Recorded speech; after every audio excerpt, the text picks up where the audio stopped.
तो दोस्तों आज हम फिर से आपके लिए लेकर आए हैं देश दुनिया की सभी ताजा बड़ी खबरें। फटाफट एक एक कर विस्तार से आपको बताएंगे, तो वीडियो को अंत तक जरूर देखें। दोस्तों वीडियो बनाने में हमें काफी मेहनत लगी है, तो वीडियो को लाइक जरूर कर दें। जी दोस्तों, पहली बड़ी खबर में आपको बताएंगे जो बिग ब्रेकिंग न्यूज सामने निकल कर आ रही है कि चीन के बाद आज नेपाल से भी मोदी सरकार को तगड़ा झटका। नेपाल ने भारत के खिलाफ लिपू लेक में आज तैनात कर दी अपनी सेना। भारतीय सेना की गतिविधियों पर भी नजर रखने का दिया है आदेश। इस बीच अगली बड़ी खबर में आपको बताएंगे कि राहुल गांधी ने वीडियो जारी कर केंद्र की मोदी सरकार पर नोटबंदी को लेकर बोल दिया जबरदस्त हमला। राहुल बोले, क्या नोटबंदी से मिटा देश में काला धन? अगर ऐसा हुआ है तो पीएम मोदी देश की जनता को बताएं। इस बीच अगली बड़ी खबर में आपको बताएंगे कि देश में मुसलमानों के खिलाफ नफरत फैलाने वाले सुदर्शन न्यूज टीवी चैनल की बड़ी मुश्किलें। गृह मंत्री अमित शाह को लिखा पत्र, कहा इससे किया जाए भारत में बैन, नहीं तो करा देगा ये देश में हिंदू मुस्लिम के दंगे। इस बीच अगली बड़ी खबर में आपको बताएंगे कि देश में 118 चाइनीज ऐप बैन करने के बाद प्रधानमंत्री मोदी का ट्विटर अकाउंट हुआ हैक। हैक करने वाले ने पीएम मोदी से बिटकॉइंस की कर दी है मांग। इस बीच अगली बड़ी खबर में आपको बताएंगे कि चीन की जमीन पर भारतीय सेना द्वारा कब्जा किए जाने वाली खबर को सेना ने बताया झूठा, कहा देश में फैलाई जा रही हैं न्यूज चैनलों द्वारा झूठी खबरें, हमने नहीं किया है चीन की जमीन पर कब्जा। तो किस तरह से देश में गोदी मीडिया फर्जी खबरें चला रहा है। इस बीच अगली बड़ी खबर में आपको बताएंगे कि आम आदमी पार्टी ने कराया उत्तर प्रदेश में जातिगत सर्वे, तो योगी सरकार की खुल गई पोल। 63% लोग बोले कि उत्तर प्रदेश में हो रहा है सिर्फ ठाकुरों का विकास, अन्य जातियों के साथ हो रहा है भेदभाव। इस बीच अगली बड़ी खबर में आपको बताएंगे कि कांग्रेस नेता और संबित पात्रा डिबेट में भिड़ गए। कांग्रेस नेता ने प्रधानमंत्री मोदी द्वारा चीन का नाम नहीं लिए जाने पर कहा, तो संबित पात्रा बोले कि इस चीनी एजेंट को कराओ शांत। तो किस तरह से अभद्र भाषा अब भी कर रही है बीजेपी के प्रवक्ता प्रयोग। तो दोस्तों सभी खबरों को विस्तार से एक एक कर आपको बताएंगे, तो वीडियो को अंत तक जरूर देखें।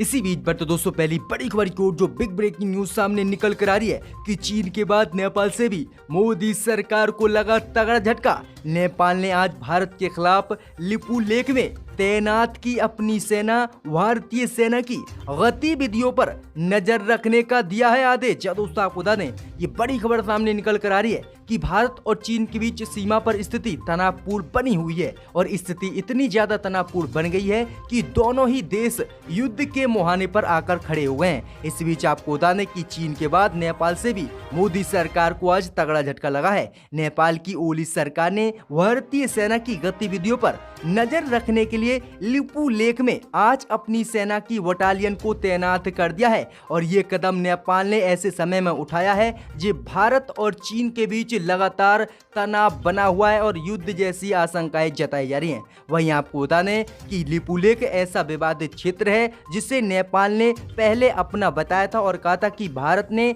लिम्पियाधुरा, लिपू लेक और काला पानी क्षेत्र को अपनी सेना के बल पर नेपाल से छीन लिया था, और ये नेपाल के क्षेत्र हैं। वहीं आपको बता दें कि जहां पर नेपाल ने अपनी सेना को तैनात किया है लिपू लेक में, वो क्षेत्र ऐसा है जहां भारत, नेपाल और चीन की सीमाएं मिलती हैं। अब इससे आशंका जताई जा रही कि अगर जो है चीन और भारत के बीच स्थिति तनावपूर्ण बनती है, युद्ध जैसे हालात बनते हैं, तो नेपाल इस क्षेत्र पर कब्जा कर सकता है। तो ये बड़ी खबर सामने निकल कर आ रही है कि मोदी सरकार को अब मित्र देश नेपाल से भी तगड़ा झटका। इसी बीच पर तो दोस्तों अगली बड़ी खबर की ओर तो राहुल गांधी ने नोटबंदी पर फिर मोदी सरकार को आज घेरा। राहुल बोले, क्या देश से मिट गया काला धन? पीएम मोदी देश की जनता को बताएं। जय दोस्तों आपको बता दें कि कांग्रेस के पूर्व अध्यक्ष राहुल गांधी देश के मौजूदा हालात को लेकर मोदी सरकार को लगातार जिम्मेदार ठहरा रहे हैं। ट्वीट और वीडियो का सहारा लेकर राहुल गांधी प्रत्येक दिन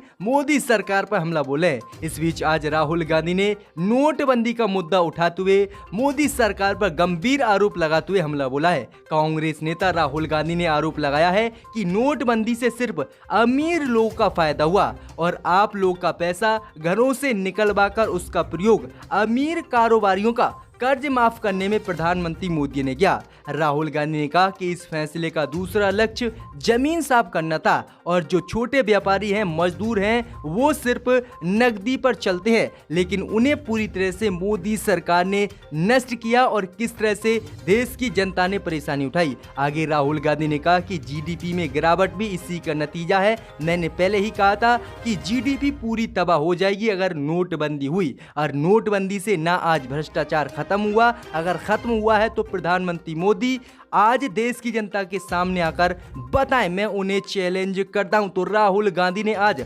जबरदस्त हमला बोलते हुए नोटबंदी पर मोदी सरकार को घेरा है। इसी बीच बढ़ते दोस्तों अगली खबर की ओर, तो देश में मुसलमानों के खिलाफ जहर फैलाने वाले सुदर्शन टीवी न्यूज चैनल की बड़ी मुश्किलें। देश में लोगों ने गृह मंत्री अमित शाह को लिखा पत्र, कहा है इसके खिलाफ वो तत्काल कार्रवाई नहीं तो करा देगा ये देश में हिंदू मुस्लिम दंगे। जब दोस्तों आपको बता दें कि विवाद का रूप ले चुके यूपीएससी जिहाद को लेकर 91 पूर्व सिविल सेवकों के एक समूह ने गृह मंत्री अमित शाह और सूचना प्रसारण मंत्री प्रकाश जावड़ेकर को पत्र लिखकर सुदर्शन न्यूज टीवी चैनल के खिलाफ कड़ी कार्रवाई करने और इसे देश में बंद करने की मांग कर दी है। उनका कहना है कि ये देश में मुसलमानों के खिलाफ लगातार अभद्र टिप्पणी जैसे कार्यक्रम को चला रहा है और देश में हिंदू मुस्लिम दंगे इसके कार्यक्रम से फैल सकते हैं। इसीलिए उनका कहना है कि केंद्र की मोदी सरकार और प्रकाश जावड़ेकर जो केंद्रीय सूचना एवं प्रसारण मंत्री हैं वो इस पर एक्शन लें और इस चैनल को देश से बंद कर दे जाए, नहीं तो ये जिहाद जैसे शब्दों से देश में हिंसा और दंगे भड़का सकता है। तो ये बड़ी मांग उन्होंने कही है। अब जो है सुदर्शन न्यूज के चैनल के सुरेश की मुश्किलें बढ़ती हुई दिख रही हैं। जी हां दोस्तों, आपको बता दें कि सुदर्शन टीवी चैनल लगातार मुसलमानों के खिलाफ प्रोग्राम चला रहा है, प्रोपगेंडा देश में फैला रहा है। अब इसके बंद करने की लोगों ने मांग कर दी है गृह मंत्री अमित शाह से।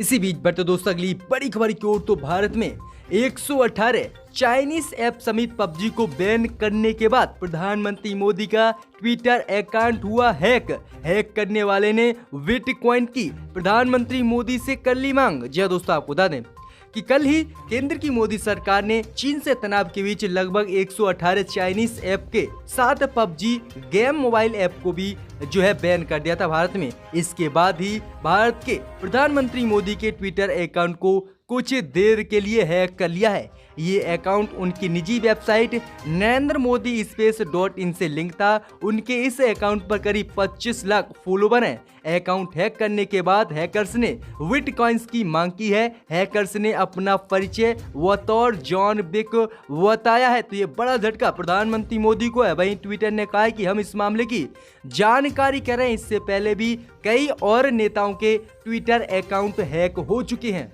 इसी बीच बढ़ते दोस्तों अगली खबर की ओर, तो गोदी मीडिया की खुली पोल, भारतीय सेना द्वारा चीन की जमीन पर कब्जा करने की खबर का सेना ने किया खंडन। कहा फेक न्यूज देश में फैलाई जा रही है। भारतीय सेना ने चीन के किसी भी क्षेत्र पर नहीं किया है कब्जा। जहां दोस्तों आपको बता दें कि 29 और 30 अगस्त की रात में चीनी सेना ने भारतीय क्षेत्र में घुसपैठ की कोशिश की, जिसका भारतीय सेना ने मुंह तोड़ जवाब देते हुए इस घुसपैठ को नाकाम किया। इस बीच आपको बता दें कि आज एक बड़ी खबर गोदी मीडिया देश में चला रही थी कि भारतीय सेना ने पेंगोंग लेक के उत्तरी किनारों पर फिंगर 4 की पहाड़ी एरिया पर चीन की कब्जा कर लिया है और अपनी स्थिति मजबूत कर ली है। लेकिन सेना ने इस खबर का खंडन किया। सेना ने बताया कि हमने किसी भी चीन के क्षेत्र पर कब्जा नहीं किया है और इसका हम खंडन करते हैं। मीडिया इस तरह की खबरें देश में ना चलाए। वहीं आपको बता दें कि सेना ने कहा कि 30 अगस्त को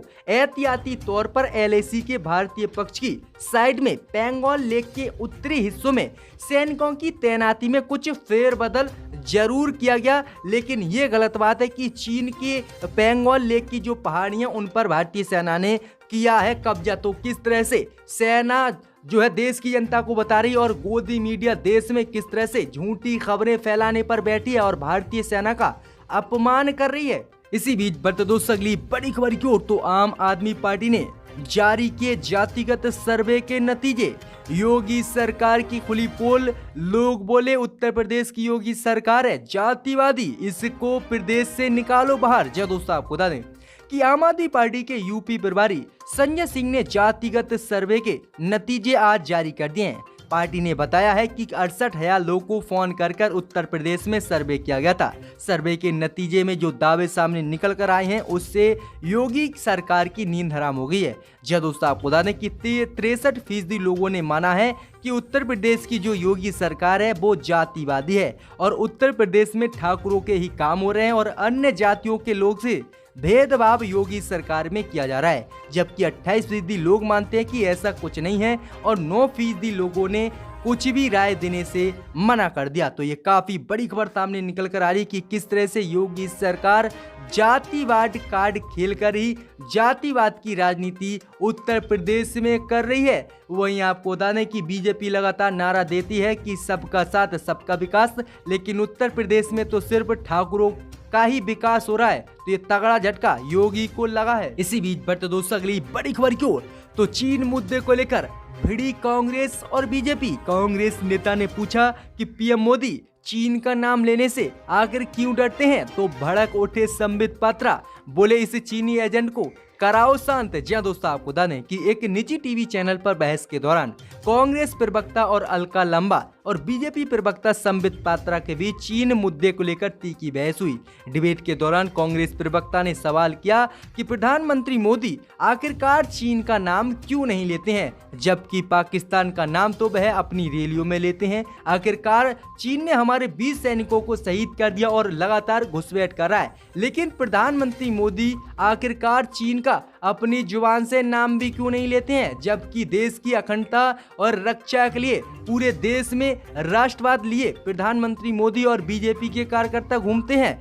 आखिरकार प्रधानमंत्री मोदी चीन का क्यों नाम नहीं लेते हैं। अब इसी पर संबित पात्रा भड़क गए और संबित पात्रा ने अलका लांबा को चीनी एजेंट कहते हुए कहा कि अलका लांबा को जवाब बंद कराइए और ये चीनी एजेंट है। तो किस तरह से अगर आप कोई भी सवाल पूछते हैं तो बीजेपी का यही सामने जवाब निकल कर आता है कि आप पाकिस्तानी हो या आप चीनी एजेंट हो। तो किस तरह से संबित पात्रा ने एक महिला से अभद्रता की, अब इनके खिलाफ केस दर्ज जल्दी होने वाला है। इसी बीच बढ़ते दोस्तों अगली खबर की ओर, तो बांग्लादेश हाईकोर्ट ने सुनाया बड़ा फैसला, हिंदू विधवा महिलाओं को प्रॉपर्टी में मिलेगा अब पूरा हिस्सा। जहाँ दोस्तों आपको बता दें कि बांग्लादेश हाईकोर्ट ने विधवा महिलाओं के लिए ऐतिहासिक आज फैसला सुनाया है। हाईकोर्ट ने अपने फैसले में कहा है कि विधवा हिंदू महिलाएं अपने पति के गुजर जाने के बाद सारी प्रॉपर्टी में हिस्सा लेने की हकदार होंगी। इससे पहले कानून ये था कि अगर पति मर जाता तो सिर्फ